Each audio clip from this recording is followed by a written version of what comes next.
ఒక ఊర్లో ఒక చిన్న ఇంటి వెనుక టామ్ అనే పిల్లి నివసించేది. అది ఒక మగపిల్లి. టామ్‌కి ఊర్లో అందరూ తెలుసు. కానీ ఇటీవల టామ్ ప్రవర్తన మారిపోయింది.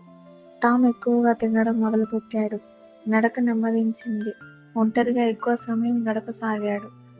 ఒకరోజు పిల్లి యజమాని గౌరి టామ్‌ను చూసి ఆశ్చర్యపోయింది. అతని పొట్ట బాగా పెరిగిపోయింది. టామ్ గర్భవతి అని చుట్టుపక్కల వారందరూ నవ్వుతూ చెప్పుకున్నారు. కానీ మగపిల్లి గర్భవతి అవుతుందా? గౌరి టామ్‌కి ఆహారం ఇచ్చింది. టామ్ ఆహారాన్ని నోటితో పట్టుకొని వెళ్తూ ఉన్నాడు. గౌరి దాన్ని గమనిస్తూ వెనకే వెళ్తుంది. అక్కడ ఓ చిన్న పిల్లి తల్లి ఉంది.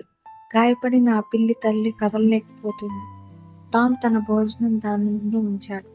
ప్రతిరోజు అదే చేస్తుంది. టామ్ తన ఆహారాన్ని ఆ తల్లికి పుట్టిన చిన్న పిల్లులకి ఇస్తున్నాడు. అందుకే అతని శరీరం బలహీనపడిపోయింది. ఈ సంగతి గౌరికి అర్థమైంది. టామ్ నిజంగా గర్భవతి కాదు. కానీ తల్లి ప్రేమ చూపిస్తున్నాడు. మరుసటి రోజు గౌరి ఆ పిల్లి కుటుంబాన్ని తన ఇంటికి తీసుకెళ్ళింది. టామ్ హాయిగా ఉండగలిగాడు. మగపిల్లి గర్భవతి అవుతుందా? కాదు. కానీ ఆ ప్రేమ అనేది ఆపడం అసాధ్యం. ప్రేమకు ఎలాంటి హద్దులు లేవు. ఒకరి కోసం త్యాగం చేయడంలో ఉన్న ఆనందం అంతులేనిది. ధన్యవాదాలు.